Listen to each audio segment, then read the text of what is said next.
Kami rindu mendekat kepadamu Tuhan. Kami rindu untuk selalu datang kepadamu dan bersyukur, berterima kasih kepadamu Tuhan. Tidak bisa kami balas semua kebaikan-Mu Tuhan buat kami. Selain kami memuji Engkau, menyembah Engkau. Ini kerinduan hati kami Tuhan. Terima kasih Yesus. Terima kasih Tuhan.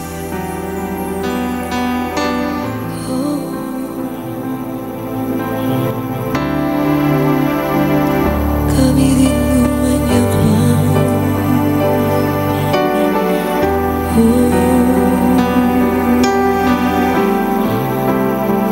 Terima kasih Yesus.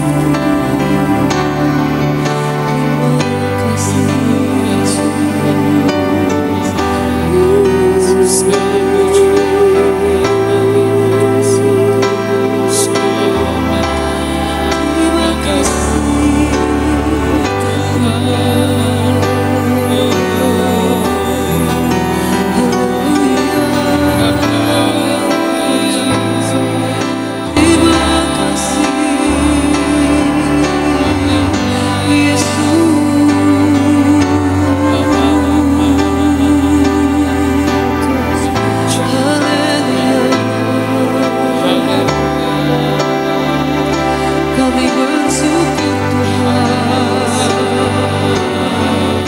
Dimanapun kami berada, kami menaikkan syukur kami.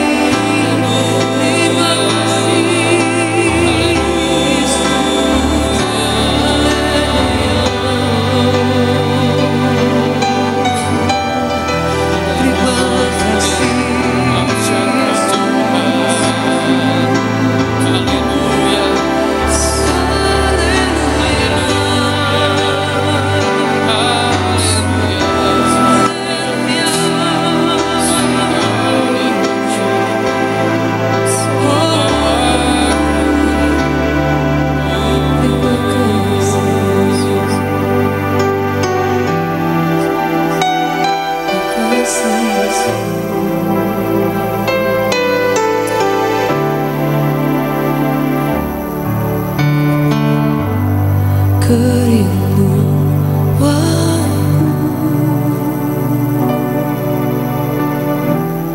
datang padamu,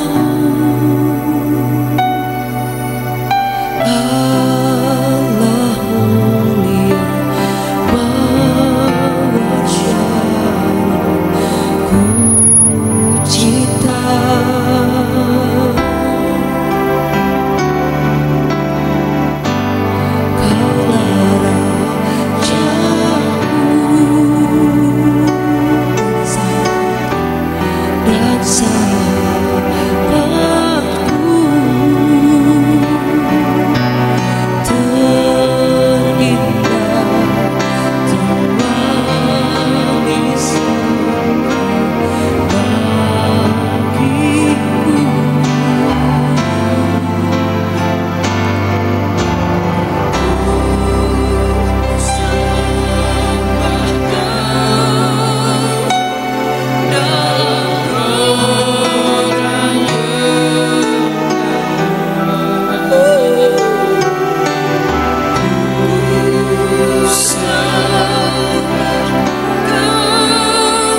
Tidak ada yang sama seperti Engkau, Yesus.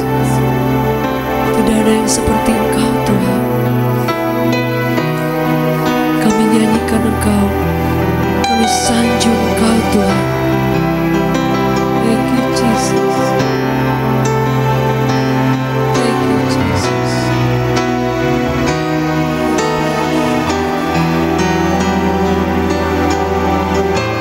Kami nyanyikan Engkau, Tuhan. Kami tinggikan, kami sanjung, kami tinggikan. Haleluya. Oh yes. Terima kasih Yesus. Haleluya.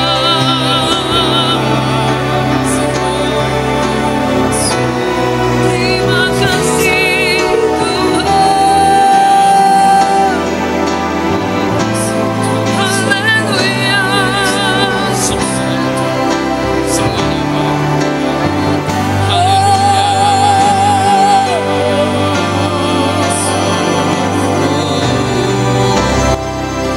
Terima kasih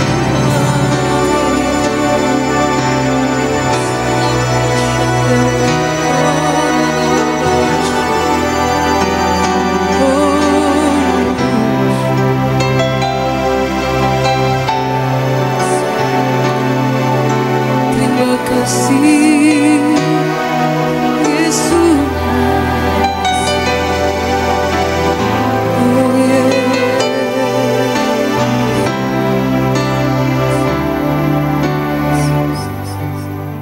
Terima kasih Tuhan. Kami persembahkan hidup dan hati kami kepadamu, Tuhan. Makasih Yesus. Makasih.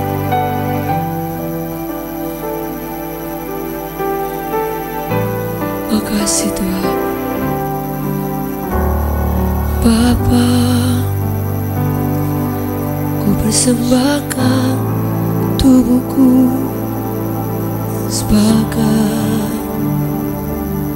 persembahan yang hidup, kudus dan yang berkenan padamu, sebagai ibadah yang sejati. Bapa, Bapa, ku persembahkan tubuhku sebagai persembahan yang hidup, kudus dan yang berkenan padamu, sebagai ibadah yang sejati. Ku sembahkan Tuhan, ku sembahkan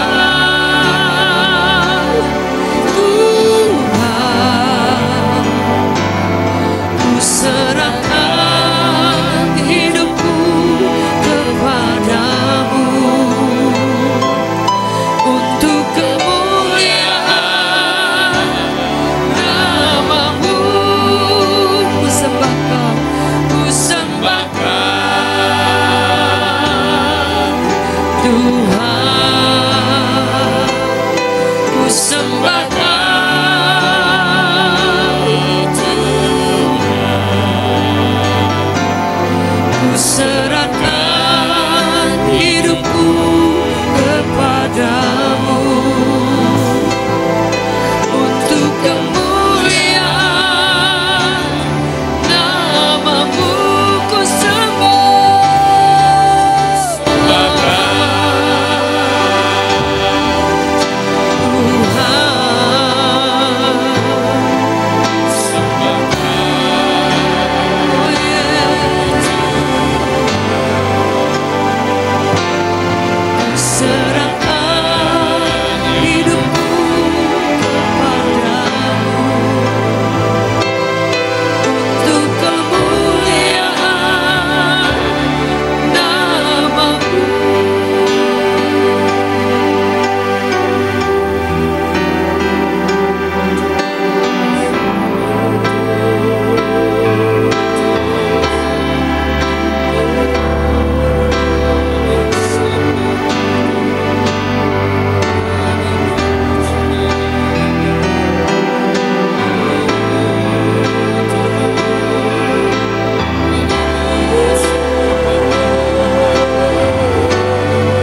yang maha tinggi, Kau dimuliakan atas segalanya. Tuhan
Shalom Bapak Ibu Saudaraku, hari ini kita boleh berjumpa kembali dalam ibadah pada hari ini. Dan sebelum kita merenungkan akan kebenaran firman Tuhan, mari kita akan berdoa terlebih dahulu.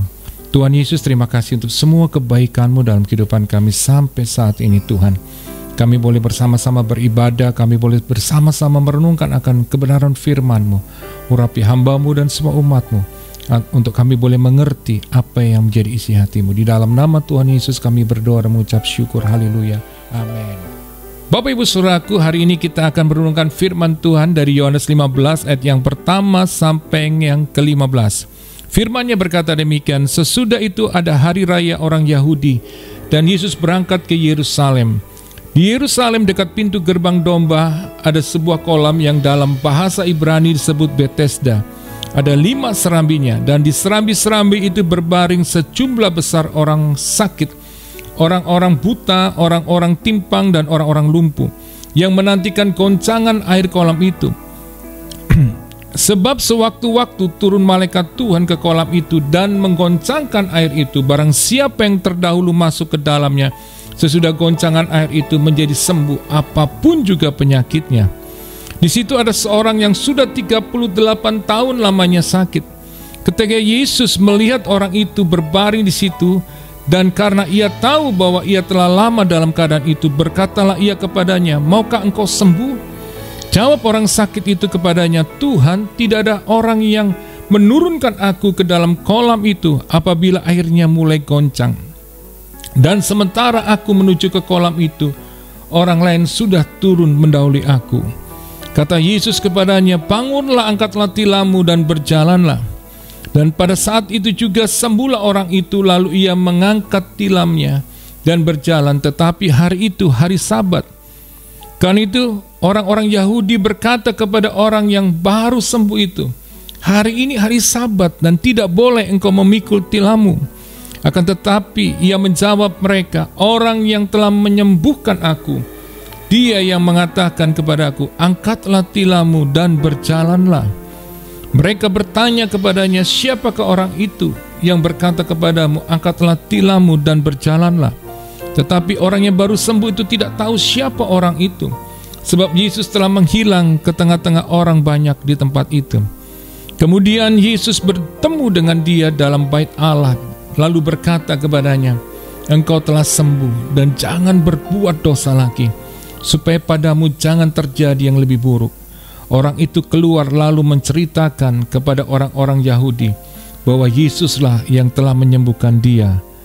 Bapak Ibu Saudaraku yang kekasih di dalam Tuhan Yesus Kristus, firman Tuhan ini mencatat di mana ketika Tuhan Yesus, Saudaraku, Dia berada di Yerusalem di dekat pintu gerbang domba, di mana di situ ada sebuah kolam yang dalam bahasa Ibrani disebut Bethesda. Saudaraku, di mana di situ ada 5 serambinya dan dipenuhi dengan begitu banyak orang sakit. Dikatakan di situ ada orang-orang buta, orang-orang timpang, dan orang-orang lumpuh. Mereka, saudaraku, sedang menantikan goncangan air dari kolam itu. Karena sewaktu-waktu ada malaikat, dikatakan di ayat yang keempat, akan turun malaikat Tuhan ke kolam itu, dan kemudian kolam itu, saudaraku, akan terjadi goncangan, di mana malaikat itu akan mengoncangkan air, dikatakan di situ.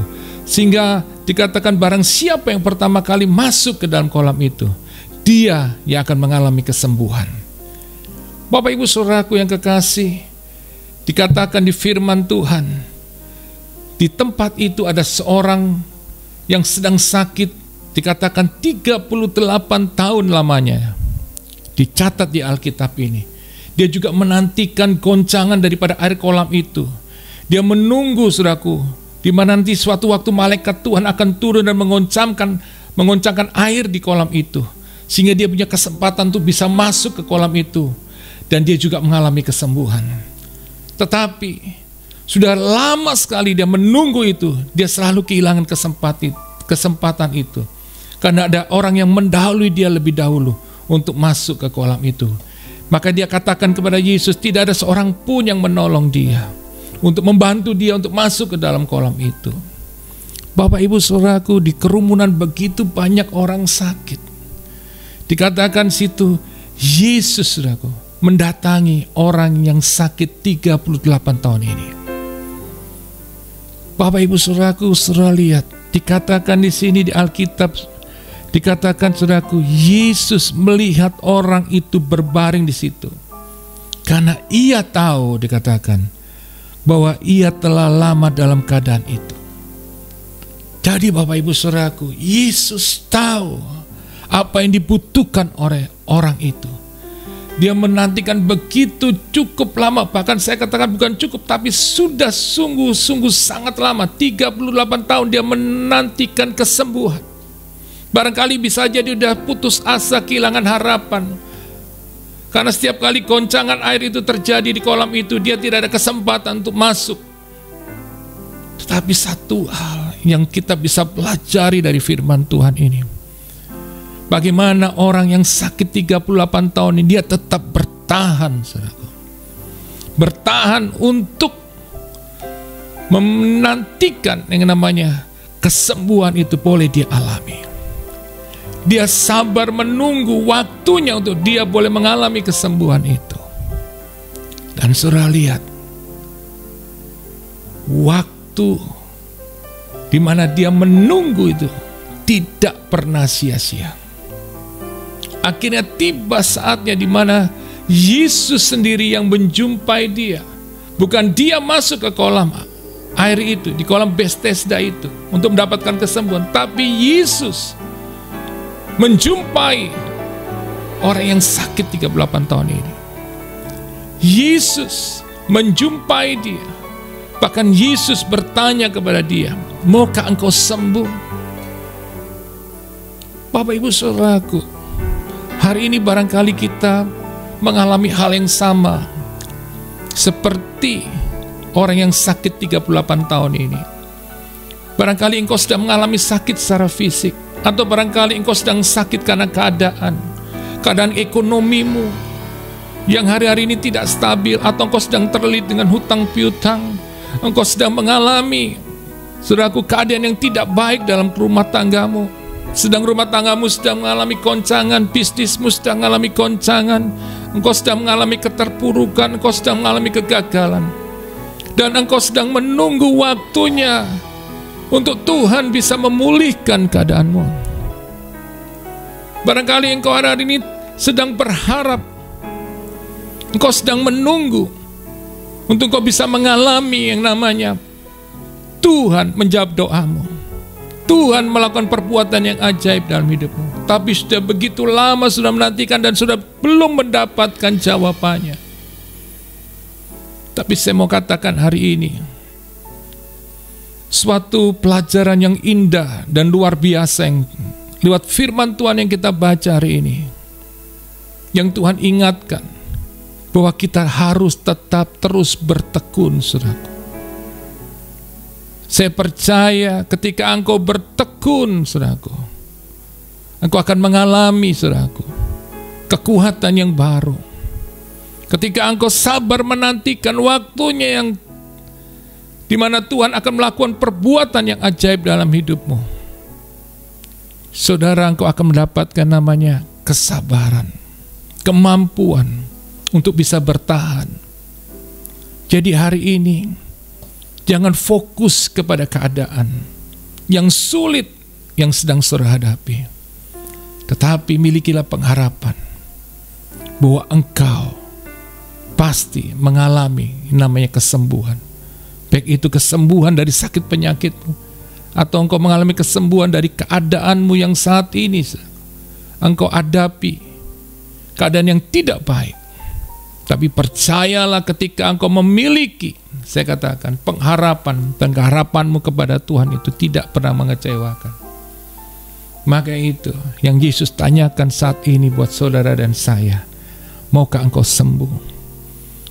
Tuhan mau tanya hari ini buat saudara dan saya, apakah engkau mau sembuh?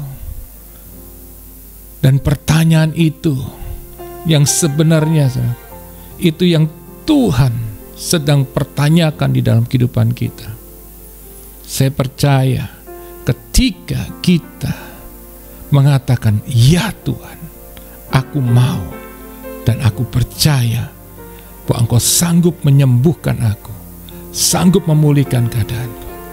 Saya percaya Tuhan akan berkata, seperti saudaraku yang Tuhan katakan kepada orang yang sakit 38 tahun ini.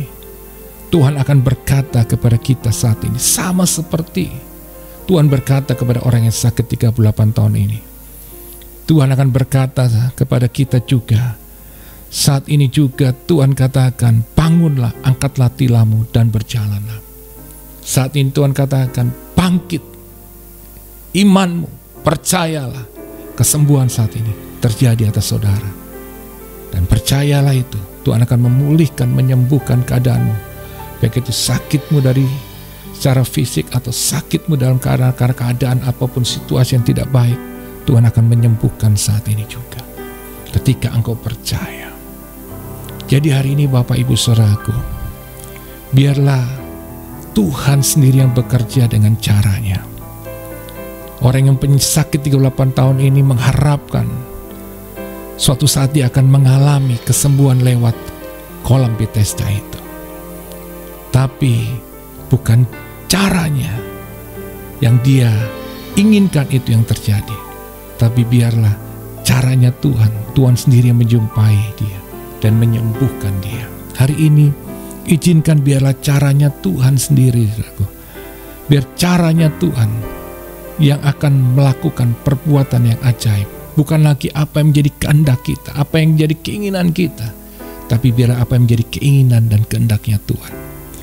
Jadi hari ini Bapak Ibu Saudaraku, yang pertama, yakinkanlah dirimu bahwa Tuhan tidak pernah membiarkan kita sendirian. Kita harus yakinkan itu dalam diri kita.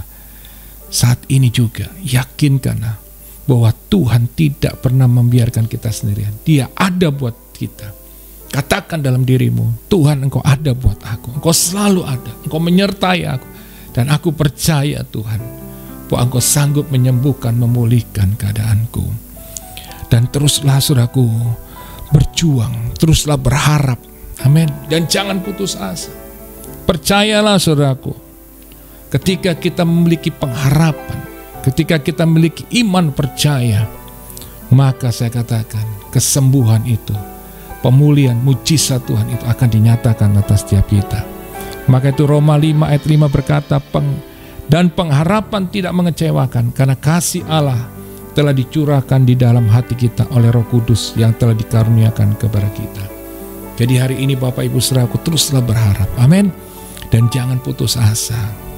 Teruslah berharap dan mempercayai Tuhan bahwa Dia Allah yang besar, Allah yang dahsyat, Allah yang sanggup melakukan. Memang saya katakan untuk menunggu saudaraku, mujizat itu terjadi. Menunggu saudaraku, namanya pemulihan itu terjadi. Menunggu kesembuhan itu boleh terjadi. Memang tidak mudah.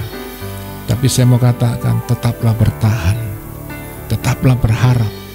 Tetaplah percaya.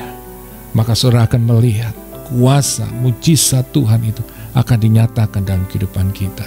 Jadi Bapak Ibu Saudaraku, milikilah terus pengharapan dan iman percaya sepenuhnya kepada Tuhan. Maka aku akan lihat kuasa Tuhan akan dinyatakan. Jadi Bapak Ibu Saudaraku, saya pun pernah mengalami masa-masa seperti ini.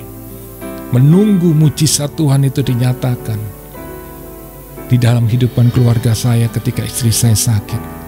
Saya mau katakan itu hal yang tidak mudah. Saya mau katakan kami menunggu waktu itu.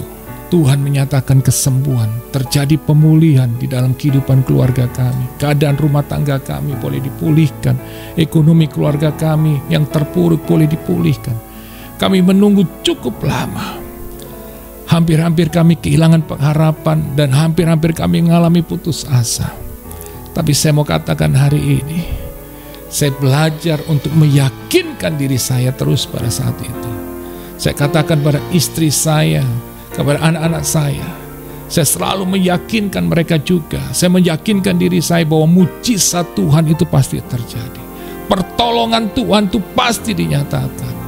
Ketika anak saya bertanya kapan, saya katakan kami tidak tahu. Daddy, Mom tidak pernah tahu kapan waktunya. Tapi teruslah untuk terus bertahan, untuk terus berjuang dan mempercayai kepada Tuhan dan terus berharap selalu kepada Tuhan. Dan Bapak Ibu Saudaraku, hari demi hari, tahun demi tahun kami harus lewati. Keadaan semakin memburuk. Tetapi satu hal yang terus saya yakinkan dalam diri saya, untuk saya tetap mempercayai bahwa Allah berdaulat sepenuhnya. Tuhan sanggup menolong, Tuhan sanggup menyembuhkan, Tuhan sanggup memulihkan keadaan kami. Dan saya melihat, waktu itu barangkali saya mengharapkan kesembuhan boleh terjadi lewat pengobatan. Tapi saya melihat bagaimana Tuhan campur tangan, melakukan lebih dari apa yang saya pikirkan, yang saya harapkan, untuk boleh terjadi kesembuhan di dalam tubuh istri saya, dalam tubuh anak saya. Tapi Tuhan melakukan luar biasa. Tuhan menyembuhkan dengan caranya yang ajaib. Dia menyembuhkan dengan sempurna sampai hari ini. Dan mujizatnya itu dinyatakan. Hari ini jangan pernah kehilangan pengharapan, Bapak Ibu Saudaraku. Teruslah berjuang, tetap bertahan, mempercayai Tuhan sepenuhnya. Bahwa waktunya Tuhan itu yang tepat, caranya Tuhan yang tepat. Dia akan melakukan perbuatan ajaib untuk menolong kita. Hari ini Bapak Ibu Saudaraku, teruslah berjuang, teruslah taruh pengharapan imanmu kepada Tuhan. Sekalipun hari ini badai itu tetap ada. Barangkali badai itu semakin kuat menghantam saudara, badai kehidupan ini.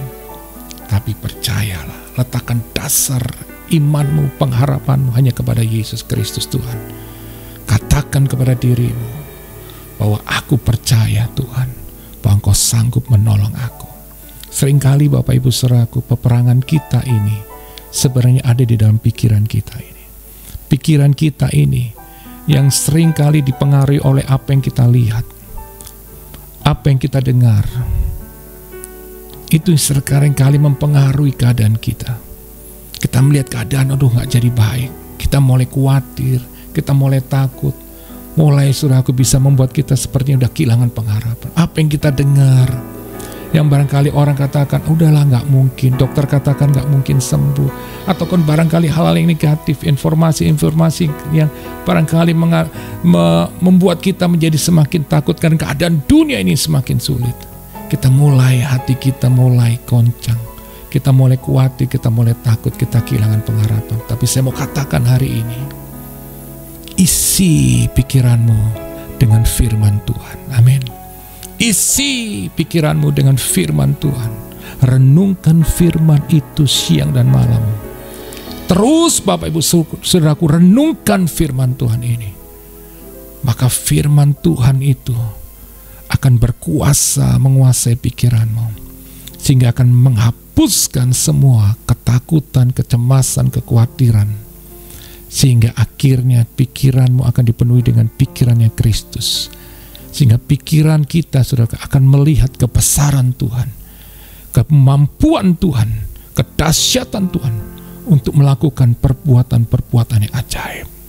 Maka itu hari-hari ini isi terus pikiran kita ini saudaraku dengan firman Tuhan. Dan terus perkatakan firman Tuhan itu setiap saat.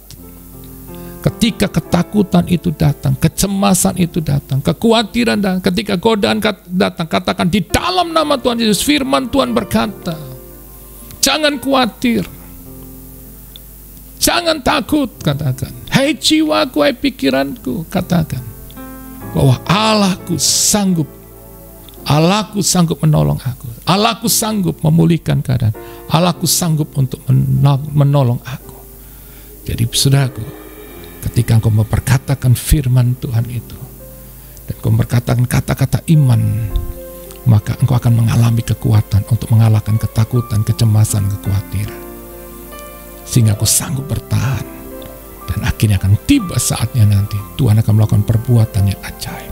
Itu yang saya lakukan sampai hari ini.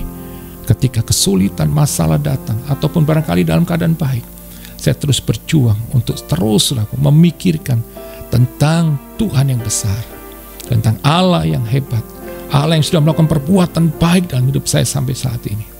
Sekalipun ada yang enggak baik, tapi saya selalu memikirkan tentang kebaikan Tuhan. Saya tidak memikirkan lagi apa yang saya lihat, saya dengar, yang bisa menggoncangkan iman saya, membuat saya kehilangan pengharapan, yang membuat saya bisa takut, khawatir, dan cemas. Tapi saya terus memikirkan bahwa Tuhan baik, Tuhan pernah melakukan kebaikan dalam hidupku. Tuhan pernah melakukan perbuatan yang ajaib. Tuhan pernah melakukan perbuatan yang dahsyat, mujizat. Aku percaya hari ini pun Tuhan juga lakukan. Jadi hari ini bukan hanya dalam keadaan sulit susah, kita saudaraku terus mengisi pikiran kita dengan firman Tuhan. Tapi dalam keadaan baik pun kita harus terus berjaga-jaga dengan mengisi pikiran kita ini dengan pikirannya Tuhan, yaitu firman-Nya. Saya percaya ketika pikiran kita ini diubahkan, maka saya percaya hal-hal yang negatif itu, hal-hal yang buruk itu akan disingkirkan dari kehidupan kita. Dan kita akan melihat bagaimana Tuhan buka jalan, Tuhan melakukan perbuatan ajaib, dan kau akan terkagum-kagum akan kedahsyatan Tuhan. Hari ini tetap bertahan, terus berjuang, terus memiliki pengharapan, iman kepada Tuhan, dan isi pikiran kita ini dengan firman-Nya, dan terus perkatakan firman Tuhan, perkatakan kata-kata iman bahwa Allah itu dahsyat, Allah sanggup menolong aku. Jadi Bapak Ibu Saudaraku, lewat firman Tuhan yang kita baca ini tadi, kita bisa melihat bagaimana Tuhan itu, Tuhan yang ajaib. Lewat pelajaran firman Tuhan ini, Tuhan yang memperhatikan umat-Nya. Tetapi yang Tuhan ingatkan yang terakhir Bapak Ibu Saudaraku, ketika orang yang sakit 38 tahun ini mengalami kesembuhan, dan ketika kemudian dia berjumpa dengan Yesus di Bait Allah, Tuhan berkata demikian, saudara. Di ayat yang ke-14, ketika orang itu yang mengalami kesembuhan itu berjumpa dengan Yesus di Bait Allah, Yesus berkata, engkau telah sembuh, jangan berbuat dosa lagi, supaya padamu jangan terjadi yang lebih buruk. Tuhan mengingatkan orang ini untuk benar-benar dia menghargai keselamatan yang Tuhan berikan. Tuhan ingatkan untuk menghargai anugerah kebaikan Tuhan yang Tuhan sudah berikan kepada dia, untuk dia tidak berbuat dosa lagi. Supaya apa dikatakan? Supaya dikatakan jangan yang terjadi yang lebih buruk terjadi dalam kehidupannya.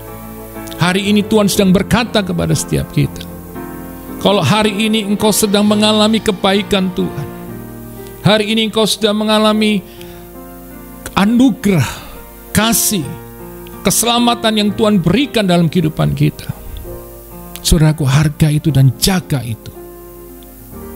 Dan jangan engkau berbuat dosa lagi, supaya jangan terjadi hal yang lebih buruk. Saya ingatkan hari ini, saya sedang berbicara buat saudara dan saya sendiri, untuk kita menghargai keselamatan, kesempatan yang Tuhan berikan hari ini. Kalau kita boleh hari ini dalam keadaan baik, hari ini kita boleh menerima anugerah kebaikan Tuhan, hari ini kita bisa makan, bisa minum, kita bisa melakukan hal-hal kegiatan kita dengan baik, kita barangkali bisa sekolah, kita bisa bekerja, hari ini kita bisa memiliki keluarga. Hargai semua itu, jaga saudaraku. Saya mau katakan, jaga, hiduplah selalu di dalam kebenaran firman Tuhan. Jangan berbuat dosa lagi. Ada orang berkata demikian, sekali selamat, tetap selamat sampai akhirnya sekalipun kita berbuat dosa. Bapak Ibu Saudaraku, itu sama saja saudara sedang mempermainkan Tuhan. Dia Allah yang besar, Dia Allah yang dahsyat. Amin. Saya mau katakan hari ini, Tuhan sendiri yang berkata untuk kita menghargai keselamatan, menghargai saudara keselamatan yang Tuhan berikan, untuk kita hidup dalam kekudusan dan kebenarannya. Supaya apa saya katakan? Dikatakan supaya tidak terjadi hal yang lebih buruk. Jadi kalau hari ini engkau sedang mengalami anugerah kebaikan Tuhan, biarlah engkau hidup semakin hari semakin berkenan, hidup semakin hari semakin mengasihi Tuhan, hidup semakin hari semakin hidup dalam kebenaran, hidup dalam kekudusan. Dan saya percaya engkau akan melihat bagaimana Tuhan akan mempercayakan hal yang besar dalam hidupmu. Tuhan akan mengangkat engkau, Tuhan akan memulihkan keadaan, Tuhan akan membuat hal-hal yang besar terjadi di dalam kehidupan saudara. Tapi ketika engkau mempermainkan Tuhan, Tuhan akan turun tangan, Dia akan mendidik saudara. Dan saudara akan lihat akibatnya, apa yang dikatakan di firman Tuhan ini. Bukan Tuhan kejam, tapi Tuhan mengasihi. Tuhan mendidik anak-anaknya. Maka itu hargai keselamatan ini saudaraku. Jangan berpikir lagi bahwa aku sudah diselamatkan, jadi aku boleh berbuat dosa sekalipun aku sudah diselamatkan, aku pasti selamat. Saya mengatakan firman ini yang berkata dengan jelas, jangan mempermainkan Tuhan, supaya hal yang buruk jangan terjadi di dalam hidupan kita. Bahkan dikatakan yang lebih buruk. Saya mau katakan hari ini, hiduplah dalam kebenaran, saudaraku, maka engkau akan lihat kebaikan Tuhan sampai akhir hidupmu. Engkau akan melihat kasih penyertaan Tuhan, jaga kekudusan hidup kita dan berjalan selalu dalam kebenaran, maka kita akan melihat bagaimana Tuhan melakukan perbuatan ajaib. Firman Tuhan yang saya sampaikan hari ini, biar itu menjadi kekuatan buat kita, meyakinkan kita bahwa ada Tuhan yang selalu ada dalam hidup kita. Dan yang kedua, Tuhan mengingatkan untuk kita menghargai kasih, kebaikan, dan keselamatan yang Tuhan berikan, untuk kita hidup dalam kebenaran kekudusan sampai akhir hidup kita. Kita mengakhiri dengan iman, percaya sepenuhnya, hidup dalam kebenaran. Maka kita akan masuk di dalam sorga yang penuh dengan kemuliaan bersama dengan Tuhan, dan akan menikmati kebahagiaan sukacita yang luar biasa. Puji Tuhan, biarlah firman Tuhan ini sekali lagi saya katakan boleh menjadi berkat buat setiap kita. Hari ini saya mau berdoa buat saudara. Saya percaya bahwa apa yang Tuhan lakukan buat orang yang mengalami sakit 38 tahun ini, Tuhan menyembuhkan. Tuhan juga sanggup menyembuhkan saudara. Kalau saudara membutuhkan untuk bagaimana Tuhan boleh melakukan perbuatan yang ajaib, mari kita berdoa bersama-sama. Saya akan berdoa buat saudara. Arahkan tangan saudara ke layar. Kalau engkau sedang sakit, tubuhmu sedang mengalami sakit, arahkan tangan kirimu, taruh tangan kirimu di bagian tubuhmu yang sakit. Angkat tangan kananmu, arahkan ke layar. Saudara punya masalah rumah tangga, pekerjaan, bisnis, orang-orang muda, engkau sedang bergumul untuk masa depanmu. Saudaraku, saat ini saya mau katakan, percayalah sepenuh kepada Tuhan. Angkat tangan kananmu, saudaraku, arahkan ke layar, taruh tangan kiri dadamu, dan kita berdoa. Tuhan Yesus, aku percaya saat ini bahwa Engkau Allah sanggup melakukan perbuatan yang ajaib, seperti Engkau menyembuhkan orang yang 38 tahun ini sakit. Aku percaya saat ini juga dalam nama Tuhan Yesus, kesembuhan pun terjadi atas kami. Tuhan menyembuhkan kesehatan kami, Tuhan. Oh, Tuhan mengangkat semua sakit penyakit kami. Tuhan menyembuhkan kami dengan sempurna. Di dalam nama Tuhan Yesus kami percaya mujizat kesembuhan terjadi saat ini. Semua penyakit apapun diangkat dari tubuh kami. Saat ini kesembuhan terjadi di dalam nama Tuhan Yesus. Kami yang saat ini sedang mengalami keadaan yang tidak baik, dalam rumah tangga, pekerjaan, studi, maupun Tuhan akan bisnis kami juga, keuangan kami, rumah tangga kami berdoa dalam nama Tuhan Yesus terjadi pemulihan. Tuhan dahsyat, Tuhan melakukan perbuatan yang ajaib saat ini atas kami. Kami bersyukur di dalam nama Tuhan Yesus. Haleluya, amin. Tuhan Yesus memberkati kita semua, saudaraku. Puji Tuhan Bapak Ibu Saudaraku, saat ini kita sudah di akhir daripada ibadah pada hari ini. Dan sebelum kita mengakhiri ibadah pada hari ini, saya ingin berikan sebuah informasi bahwa Gereja Revival Worship Church akan memulai ibadah secara onsite. Tapi saat ini kami sedang mencari tempat untuk kami bisa beribadah secara onsite. Jadi kalau Bapak Ibu Saudaraku ada informasi tempat untuk bisa kita pakai untuk ibadah, bisa informasikan kepada kami. Kalau Bapak Ibu Saudara ingin mendukung secara dana supaya kita bisa memakai atau kita bisa menyewa tempat untuk tempat ibadah ini, saudara bisa mengirimkan ke rekening gereja yang tertera, saudaraku, di bawah ini. Jadi Bapak Ibu Saudaraku, sekali lagi kita akan mengangkat kedua tangan kita dan kita akan menerima berkat daripada Tuhan. Tuhan Yesus, layakkan hamba-Mu untuk melepaskan berkat-Mu atas umat-Mu. Dalam nama Tuhan Yesus, jemaat Tuhan, terimalah berkat daripada Allah Bapa, kasih sayang daripada Tuhan Yesus, penyertaan daripada Roh Kudus menyertai kita sekarang sampai selama-lamanya. Di dalam nama Tuhan Yesus, Tuhan memberkati kami semuanya dengan kelimpahan yang daripada-Mu. Amin. Tuhan Yesus memberkati, tetap semangat, tetap mengasihi Tuhan.